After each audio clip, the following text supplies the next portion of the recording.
बिस्मिल्लाहिर्रहमानिर्रहीम। अस्सलाम वालेकुम नादरीन, आप यूट्यूब चैनल देख रहे हैं। मैं इमरान खान हूँ। नादरीन, एक बड़ी खबर है और एक खुशखबरी है पूरी दुनिया के लिए, ख़ास तौर पे मशरिक़ वस्ता के लिए और हमारे खित्ते के लिए। अब पता नहीं ये खबर जो है वो पाकिस्तानियों के लिए अच्छी बन सकती है या नहीं, क्योंकि पाकिस्तानियों ने इसका सबसे ज़्यादा बोझ उठाया है। पूरी दुनिया में पाकिस्तानियों पर सबसे ज़्यादा महंगाई का बोझ पड़ा जब ईरान की और अमेरिका की लड़ाई हुई। किसी और मुल्क ने अपनी मसनूआत की कीमतें इतनी नहीं बढ़ाई जितनी डकैती पाकिस्तानी हुकूमत ने पाकिस्तानियों की जेब पर मारी है। बहरहाल हो सकता है कि अब चीज़ें वापस हो जाएं, होनी चाहिए, मुतालबा भी करना चाहिए, लेकिन पहले डेवलपमेंट देखते हैं। डोनाल्ड ट्रंप ने एक ट्वीट किया, यहाँ से कहानी शुरू होती है। देखें, ये मुलाकातें हो रही थी, टेलीफोन्स हो रहे थे, पाकिस्तान के फील्ड मार्शल आसिम मुनीर भी मौजूद थे ईरान के अंदर। हालांकि मेरी नज़र में किसी सियासतदान को होना चाहिए था, पाकिस्तान के वज़ीर ख़ारजा को या पाकिस्तान के वज़ीर आज़म को या पाकिस्तान के डिप्टी वज़ीर आज़म को वहाँ पे मौजूद होना चाहिए था। लेकिन एक फ़ौजी जर्नैल ने ये ड्यूटी की है जो आइनी तौर पे उनकी ड्यूटी नहीं है। बहरहाल आसिम मुनीर साहब वहाँ पे मौजूद थे, उनके साथ मोहसिन नकवी जो उनके अपने ही एक साथी हैं, उनका भी कोई पॉलिटिकल करियर नहीं है और वो अपनी टीम के साथ खेल रहे हैं। पहले उन्होंने पीपल्स पार्टी को बाहर किया और अब उन्होंने नून लीग को भी बाहर कर दिया। जब चीज़ें फाइनल होने की तरफ आई तो सारों को बाहर निकाल के आसिम मुनीर साहब कल्लम कल्ला खेल गए। बहरहाल वो ईरान में पहुंचे और ये आइडिया उन्हें हो गया था कि अब ईरान मामला तय करने जा रहा है और अमेरिका की भी बस हो गई है। बहरहाल डोनाल्ड ट्रंप का जो ट्वीट है वहाँ से हम बात शुरू करते हैं कि हुआ क्या, मुआहदा किन चीज़ों पे हुआ, कौन सी चीज़ें पीछे रह गई हैं और इसका नतीजा क्या निकलने वाला है। सबसे पहले आप देखें डोनाल्ड ट्रंप का ट्वीट। ट्रंप कहते हैं जी कि मैं व्हाइट हाउस के ओवल ऑफिस में मौजूद हूँ, जहां अभी हमारी सऊदी अरब के सदर मोहम्मद बिन सलमान और मुत्तहिदा अरब अमारात के मोहम्मद बिन ज़ैद अल नहयान, कतर के अमीर तमीम बिन हमद बिन खलीफा अल सानी, वज़ीर आज़म मोहम्मद बिन अब्दुर्रहमान बिन जासिम बिन जाबर अल सानी और वज़ीर अली अस-सवादी, पाकिस्तान के फील्ड मार्शल सैयद आसिम मुनीर अहमद शाह, तुर्की के सदर रजब तैयब उर्दगान, मिस्र के सदर अब्दुल फत्ताह अल सीसी, उर्दन के शाह अब्दुल्ला दोम और बहरीन के शाह हमद बिन ईसा अल खलीफा के साथ इस्लामी जमहूरिया ईरान से जुड़े तमाम अमूर के हवाले से एक MOU, ईरान और अमन से मुताल्लिक मफाहमत की याददाश्त पर हमारी बहुत अच्छी टेलीफोनिक कॉल हुई। एक मुआहदा उस पर बड़े पैमाने पर मुज़ाकरात हो चुके हैं जिसकी हतमी शक्ल अमरीका, इस्लामी जमहूरिया ईरान और फहरिस्त में शामिल दीगर मुख्तलिफ ममालिक के दरमियान तय पाना बाकी हैं। अलग से मेरी इसराइल के वज़ीर आज़म बीबी नेतन्याहू के साथ भी एक कॉल पर बात हुई है जो कि इसी तरह बहुत अच्छी रही है। मुआहदे के हतमी पहलुओं और तफसीलात पर इस वक्त बहस जारी है और इसका ऐलान जल्द ही किया जाएगा। मुआहदे के बहुत से दूसरे अनासर के अलावा आबनाए हुर्मुज़ खोल दी जाएगी। इस मामले पर आपकी तवज्जो का शुक्रिया। ये डोनाल्ड ट्रंप ने ट्वीट किया, जिसके बाद उम्मीद बनी कि अब तजारती रस्ते खुल जाएंगे, आबनाए हुर्मुज़ भी खुल जाएगी और जंग का कोई ख़तरा फ़िलहाल नहीं है। ये डोनाल्ड ट्रंप के ट्वीट ने दुनिया को बड़ी उम्मीद थी और सारे अरब ममालिक ने, ईरान ने, पाकिस्तान ने, तुर्की ने, मिस्र ने, इन सब ने मिलकर कोशिश की कि किसी तरह से जंग बंदी मुस्तकिल हो जाए।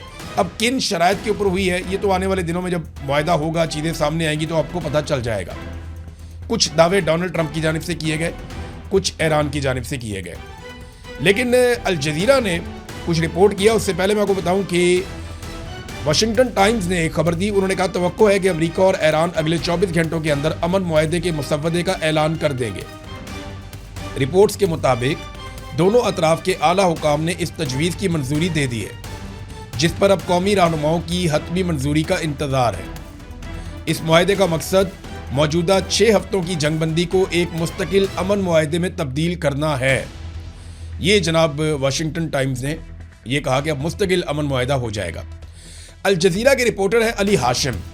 उन्होंने जो दावा किया इस मुआहदे के जो अभी तक के नकात सामने आए उस हवाले से, तो उन्होंने कहा जनाब के दर्जल नकात इसमें शामिल हैं। नंबर 1, उन्होंने कहा लबनान समेत तमाम महाजों पर जंग का खात्मा हो जाएगा। नंबर 2, ईरान के मुंजमद किए गए कई अरब डॉलर्स के फंड्स फौरी तौर पर बहाल हो जाएंगे। नंबर 3, उन्होंने कहा अमरीकी बहरी नाकाबंदी का खात्मा हो जाएगा और आबनाए हुर्मुज़ को खोल दिया जाएगा। नंबर 4, उन्होंने कहा जी ईरान के करीबी इलाकों से अमरीकी अफवाज पीछे हट जाएंगी। फिर उन्होंने कहा कि उसके बाद फरीकैन के पास जौहरी मामले पर मुत्तफिक होने के लिए 30 दिन का वक्त होगा। باہمی رضامندی سے ان 30 دنوں میں توسیع کی جا سکتی ہے۔ ان 30 دنوں کے دوران آبنۂ ہرمز سے بحری جہازوں کی آمد و رفت کو آسان بنایا جائے گا۔ ایران کے مطابق آبنۂ ہرمز کا انتظام ایران اور عمان کا باہمی معاملہ ہوگا اور اس سلسلے میں مسقط کے ساتھ مذاکرات جاری ہیں۔ مسقط عمان کا دارالحکومت ہے۔ تو ناظرین، امریکہ نے اس میں حاصل کیا کیا؟ اگر یہ معاہدہ ہے تو پھر تو ایران جیت گیا۔ امریکہ نے تو کچھ بھی حاصل نہیں کیا، رجیم چینج نہیں ہو پایا، ایران کے ٹکڑے کرنے تھے نہیں ہو پایا، ایران کی صلاحیتیں ختم کرنی تھی نہیں ہو پایا، ایٹمی معاملات کے اوپر مذاکرات کرنے تھے تو وہ تو پہلے بھی ہو رہے تھے۔ جنگ سے پہلے مذاکرات ہی تو چل رہے تھے جن میں سے اٹھ کے امریکہ نے جنگ کر دی۔ اگر انہی مذاکرات کی میز کے اوپر دوبارہ بیٹھنا ہے امریکہ نے تو اتنی لڑائی کرنے کا فائدہ کیا ہوا؟ اور اگر آبنۂ ہرمز ہی کھلوانی تھی تو وہ تو جنگ سے پہلے بھی کھلی ہوئی تھی، اور وہ بھی ایران کہہ رہا ہے کہ مسقط کے ساتھ مل کر ہم کریں گے۔ اس میں ایک خبر آئی ہوئی ہے، وہ خبر میں آپ تک ضرور پہنچا دیتا ہوں کیونکہ یہ ایران کا جو فارس نیوز ہے اس نے یہ دعویٰ کیا ہے۔ پہلے یہ خبر آپ کو میں بتا دیتا ہوں۔ ایران کا کہنا ہے کہ آبنۂ ہرمز کے معمول پر آنے سے متعلق ٹرمپ کا دعویٰ جھوٹا ہے۔ ایران کے مطابق اگر بحری جہازوں کی آمد و رفت دوبارہ بڑھ جاتی ہے تب بھی آبنۂ ہرمز پر مکمل کنٹرول اسی کا رہے گا، جس میں بحری راستے، اوقات کار، اجازت نامے اور گزرنے کے قوانین شامل ہیں۔ ایران نے یہ بھی کہا ہے کہ کسی قسم کے جوہری وعدوں پر کوئی بات چیت نہیں ہوئی ہے، اور دعویٰ کیا ہے کہ امریکی حکام نے انہیں بتایا ہے کہ ٹرمپ کی سوشل میڈیا پوسٹوں کا مقصد بنیادی طور پر ان کے اندرون ملک میڈیا اور سیاست ہے، تو آپ اس سے متاثر نہ ہوں۔ ایک بڑی مزے کی بات جو ہے وہ ایرانی وزارت خارجہ کے ترجمان نے بھی کی ہے۔ اسماعیل بقائی، آپ جانتے ہیں، آپ نے ان کی شکل بہت دفعہ دیکھی ہے اس بیچ میں۔ انہوں نے جو ایک بات کی نا، انہوں نے نام کسی کا نہیں لیا، لیکن اس کے اندر ہے پوری کہانی۔ انہوں نے ایک پرانا واقعہ سنایا۔ ایران کی تاریخ بہت لمبی ہے، میں نے اس کے اوپر ایک ڈاکومنٹری کی ہے، ابھی ہم نے چلائی نہیں، تھوڑا سا میں اس کے اوپر پروڈکشن پہ کام کر رہا ہوں۔ وہ ڈاکومنٹری آپ کو ہم ایک آدھے دن میں، ہو سکتا ہے آج ہی آپ کو شام کو ہم دکھا دیں۔ تو انہوں نے اپنے سٹیٹمنٹ میں کہا کہ رومیوں کے ذہن میں روم ہی دنیا کی سب سے بڑی طاقت تھا یا طاقت کا مرکز تھا، لیکن ایرانیوں نے اس کا وہم چکنا چور کر دیا تھا۔ جب مارکس جولیس فلپس اس نے فارس کے خلاف مشرق کی طرف چڑھائی کی تو اس مہم کا نتیجہ رومی فتح کی صورت میں نہیں نکلا، بلکہ یہ ساسانی شرائط پر قائم ہونے والے امن پر ختم ہوا۔ شہنشاہ کو سمجھوتا کرنا ہی پڑا، یعنی شہنشاہ کو سمجھوتا کرنا ہی پڑا۔ یہ جو انورٹیڈ کوماس کے اندر ان کا جملہ ہے نا، یہ ہے ساری کہانی کہ شہنشاہ کو سمجھوتا کرنا ہی پڑا۔ تو ڈونلڈ ٹرمپ کو سمجھوتا کرنا ہی پڑا۔ اب ایران کی شرائط پہ ہوا یا امریکہ کی شرائط پہ ہوا، یہ تو جب مکمل ہوگا تب پتہ چلے گا۔ لیکن جو ایران کہہ رہا ہے وہ اس سے تھوڑا سا مختلف ہے جو ڈونلڈ ٹرمپ کہہ رہا ہے۔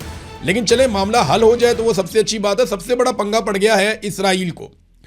اسرائیلی حکام نے ایکسیس نیوز کو بتایا کہ اسرائیلی وزیراعظم بنجمن نیتن یاہو زیر بحث موجودہ امن معاہدے کے بارے میں شدید فکر مند ہیں، اور انہوں نے صدر ٹرمپ پر زور دیا ہے کہ وہ ایران کے خلاف حملوں کا ایک اور دور شروع کریں۔ اب اس پہ ڈونلڈ ٹرمپ کا سٹیٹمنٹ بھی آیا۔ ڈونلڈ ٹرمپ نے ایران کے معاملے پر ٹرمپ کا کہنا ہے کہ کچھ لوگ معاہدہ کرنے کو بہت زیادہ ترجیح دے رہے ہیں، جبکہ دیگر جنگ دوبارہ شروع کرنے کے حق میں ہیں۔ انہوں نے ان دعووں کو مسترد کر دیا کہ نیتن یاہو کسی خراب معاہدے کے بارے میں فکر مند ہیں۔ تاہم انہوں نے اسرائیلی وزیراعظم کی حالت کو کشمکش میں مبتلا قرار دیا کہ نیتن یاہو جو ہے وہ کشمکش میں مبتلا ہے۔ میں یہ نہیں کہوں گا کہ وہ خلاف ہے، لیکن یہ انہوں نے مان لیا کہ وہاں پہ پرابلم ہے ضرور۔